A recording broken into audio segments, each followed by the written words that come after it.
Friends, मैं हूँ आरती और आज मैं आप लोग के साथ शेयर करने वाली हूँ अपने छोटे से किचन की क्लीनिंग।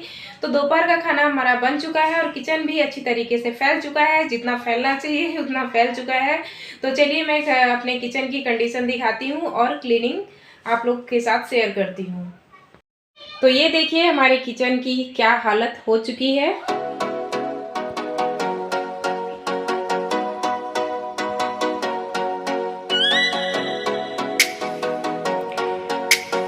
तो यहाँ पर सारे बर्तन मैंने खाली करके सिंक में डाल दिए हैं, बाकी सारे काम अभी पेंडिंग है।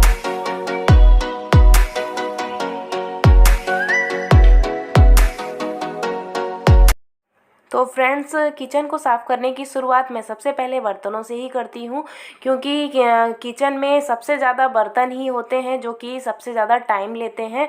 तो बर्तनों को साफ़ करने में बहुत ही ज़्यादा टाइम लगता है, इसलिए मैं सबसे पहले बर्तनों को निपटाती हूँ। और बर्तनों को अगर हम साफ़ कर लेते हैं तो किचन में ज़्यादा कुछ काम बचा नहीं रहता है, फिर इसके बाद तो हमें क्लीन करना ही रह जाता है।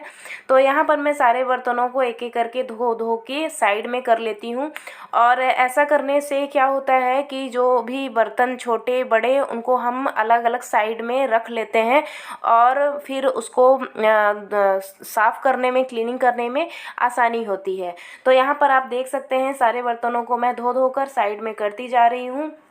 और इस तरीके से जब एक साथ ये सब साफ़ हो जाएंगे एक बार पानी से, तो फिर मैं विम घोलूँगी और विम से इसे साफ़ करती जाऊँगी और सिंक में डाल दूँगी। फ्रेंड्स, आपने हमेशा नोटिस किया होगा कि अगर आपके घर में किचन अगर क्लीन है तो सारे घर की सफाई करना बहुत ही आसान हो जाता है। तो मैं सबसे पहले अगर घर में सबसे पहले क्लीनिंग करती हूँ तो अपने किचन की ही करती हूँ। अगर किचन क्लीन हो जाता है तो सारे काम मेरे बहुत ही ज़्यादा ईजी हो जाते हैं, ऐसा मेरा मानना है। और अगर किचन क्लीन है तो हमें किचन में खाना बनाने में मन भी लगता है और सारे काम भी हम खुशी से कर लेते हैं, इसलिए किचन का क्लीन होना बहुत ज़्यादा ज़रूरी होता है। ठंड के मौसम में मैं हमेशा गर्म पानी से ही बर्तनों को साफ़ करती हूँ, लेकिन अभी मौसम चेंज हो चुका है, ठंड जा चुकी है और थोड़ी बहुत गर्मी आ गई है और धूप भी निकलने लगी है। तो जो छत पे टंकी होती है पानी की टंकी, तो उसमें पानी गर्म हो जाता है, तो पानी गर्म करने का कोई झंझट नहीं होता है। और बर्तन गर्म पानी में साफ़ करो तो बहुत अच्छे से साफ़ भी हो जाते हैं, उसके जो ऑयल होते हैं वो बहुत अच्छे से साफ़ हो जाते हैं, उसमें चिपचिपाहट नहीं रहती है। लेकिन गर्मियों में ये प्रॉब्लम नहीं रहती है, इसलिए पानी गर्म करने की कोई ज़रूरत नहीं रहती है।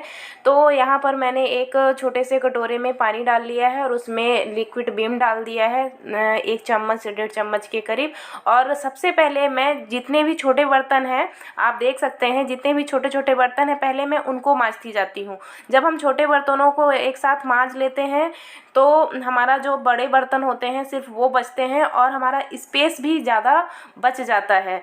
तो छोटे बर्तनों में ही जो भी ज़्यादा टाइम नहीं लगता, लेकिन देखने में बर्तन सबसे ज़्यादा उन्हीं की वजह से दिखते हैं।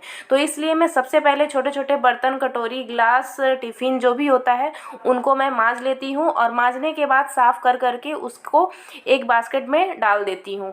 इसके बाद ही मैं बड़े बर्तनों में हाथ लगाती हूँ, तब तक बड़े बर्तनों को मैं साइड में रखती हूँ। और बड़े बर्तनों को मैं जो स्क्रब वाले मैजिक होते हैं ब्रश, उससे साफ़ करती हूँ। उसको साफ़ करने में थोड़ा बहुत जो भी टाइम लगता है और उससे अच्छे से साफ़ हो जाता है। और छोटे बर्तनों में स्क्रब ब्रश की ज़रूरत नहीं होती है, इसलिए मैं सबसे पहले इनको इस वाले मैजिक से साफ़ करती जाती हूँ। जो सॉफ्ट वाले मैजिक आते हैं मैं उन्हीं से इन बर्तनों को, छोटे छोटे बर्तनों को साफ़ करती हूँ और ये बहुत अच्छे से साफ़ हो जाते हैं। फ्रेंड्स, खाना बनाने के बाद अगर हम फटाफट अपने किचन को भी साफ़ कर लेते हैं तो हमारा आधा काम निपट जाता है। और अगर हम किचन से हट जाते हैं और बर्तन पड़े रहते हैं तो बहुत ही अजीब सा लगता है और किसी भी काम में हमारा मन भी नहीं लगता। इसीलिए जब हमारा खाना पीना कंप्लीट हो जाए तो सबसे पहले हमें अपने किचन को, कुछ काम हो या ना हो, लेकिन किचन को ज़रूर क्लीन कर लेना चाहिए। किचन को क्लीन करने के बाद ही किचन से बाहर निकलना चाहिए, क्योंकि एक बार अगर हम किचन से बाहर निकल गए तो फिर किचन में आने का मन कभी नहीं करेगा। इसलिए खाना बनाने के बाद आप सबसे पहले किचन को ज़रूर क्लीन करें, कुछ करें या ना करें, लेकिन सबसे पहले अपने बर्तनों को ज़रूर साफ़ करके रख दें। तो छोटे बर्तनों को मैंने मांज लिया है। अब इन्हें धो धोकर इस बास्केट में मैं सारे बर्तन रखती चली जाऊंगी। और इस बास्केट का मैं यूज इसलिए करती हूँ क्योंकि इसके जो भी पानी निकलते हैं तो वो बाहर नहीं फैलता है, नहीं तो किचन में पूरे पानी फैल जाता है। इसका जो भी पानी निकलता जाता है वो बाहर फैल जाता है। तो पहले मैं जिसमें जालियाँ होती थी वो वाले बास्केट यूज करती थी, और फिर मैं उससे परेशान हो जाती थी क्योंकि किचन में पूरे पानी फैल जाता था, गीला गीला सा हो जाता था। तो इस वजह से मैं इस वाले टब को यूज करती हूँ और इसमें सारा पानी अपने आप 1-2 घंटे में निकल जाता है और सारा पानी नीचे आ जाता है और बर्तन भी हमारे अच्छे से सूख जाते हैं। और जब बर्तन सूख जाते हैं इसके बाद हम बर्तन स्टैंड में सारे बर्तनों को सेट कर देते हैं। तो इस तरीके से मैं अपने बर्तनों को साफ़ करती हूँ और इस तरीके का मैं बास्केट यूज करती हूँ। अगर आप भी इस तरीके से बास्केट यूज कर रहे हैं तो आपके किचन में भी ये बहुत ही ज़्यादा हेल्पफुल होता है। किसी भी काम को करने का एक ट्रिक होता है, लेकिन जब तक हमें किसी काम में कोई एक्सपीरियंस नहीं होता है तब तक हमें उस काम को करने में बहुत ही उलझन महसूस होती है। स्टार्टिंग में पहले काम इतना नहीं कर पाती थी क्योंकि मुझे समझ नहीं आता था कहाँ से शुरू करो और कहाँ पे ख़त्म करो, तो ऐसा हो जाता था। लेकिन काम करते करते चीज़ें अपने आप समझ में आने लगती हैं। कुछ एक्सपीरियंस हमें अपने कामों से मिल जाते हैं और कुछ एक्सपीरियंस देख के भी, पूछ के भी मिल जाते हैं। तो जैसे भी घर का काम हो, किचन का काम हो, तो हर कामों के लिए एक ट्रिक होता है और उस ट्रिक से अगर हम अपने काम को करते हैं तो काम आसानी से निपट जाते हैं। तो यहाँ पर धीरे धीरे सारे बर्तन हमारे क्लीन हो गए हैं और जो भी बड़े बर्तन थे, छोटे बर्तन थे, वो सब कुछ क्लीन हो गया है। तो अब हम चलते हैं किचन के प्लेटफॉर्म पर।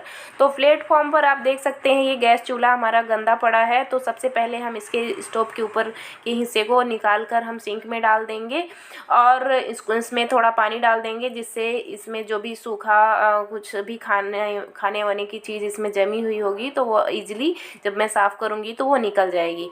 अब मैं क्या करूँगी कि इसमें आप देख रहे हैं एक बर्तन में मैंने थोड़ा सा लिक्विड घोला है और इसको इस स्टोव चूल्हे को मैं बिम से साफ़ कर दूँगी रगड़ रगड़ के। तो इसमें जो भी खाने वाने की चीज़ें चिपकी हुई हैं वो अच्छे से साफ़ हो जाएंगी। इसके बाद जब हम खाना बनाते हैं तो दीवार में छींटे पड़ जाते हैं, तो दीवार में भी हम इसी बिम से इसको साफ़ कर देते हैं तो ये भी अच्छे से क्लीन हो जाता है। और इसे डेली करना चाहिए क्योंकि जब हम खाना बनाते हैं तो उसमें छींटे पड़ते ही पड़ते हैं और वो अगर उसमें बाद में दिखते हैं तो बड़ा ही अजीब सा लगता है। इसके बाद हम प्लेटफॉर्म को भी बिम से बिल्कुल साफ़ करेंगे रगड़ रगड़ के, तो इसमें बिल्कुल भी कुछ ना रह जाए। और इस तरीके से अगर बिम से हम प्लेटफॉर्म को साफ़ करते हैं तो वो बाद में सूखने के बाद बहुत ज़्यादा शाइन करता है और बहुत अच्छा लगता है, बहुत ही ज़्यादा हमारा किचन क्लीन दिखता है। तो अब हम एक कपड़े को पानी में अच्छे से साफ़ करके अब हम इस गैस चूल्हे को साफ़ कर लेंगे। 2 से 3 पानी में हम गैस चूल्हे को साफ़ कर लेते हैं। इसके बाद हम दीवार को साफ़ कर लेते हैं, प्लेटफॉर्म को अच्छी तरीके से साफ़ कर लेते हैं 2 से 3 पानी में। और ये यहाँ पर पानी चलता रहता है और मैं इसको धो धो के, आप जैसे देख रहे हैं, धो धो के मैं प्लेटफॉर्म को और चूल्हे को साफ़ करती जाती हूँ। तो ये काम इस तरीके से बहुत ही ज़्यादा हमारे लिए आसान हो जाता है।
फ्रेंड्स इस तरीके से मैं अपने किचन के कामों को निपटाती हूँ और इस काम को करने में मुझे लगभग 15 से 20 मिनट मैक्सिमम लगे हैं।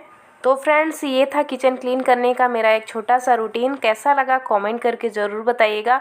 अगर आपको ये वीडियो हेल्पफुल लगी हो तो आप हमें ज़रूर कमेंट करिएगा। और हाँ, वीडियो अगर पसंद आई हो तो वीडियो को लाइक करिए, चैनल को सब्सक्राइब करिए, क्योंकि वीडियो बनाने में बहुत ज़्यादा टाइम लगता है। Thank you so much.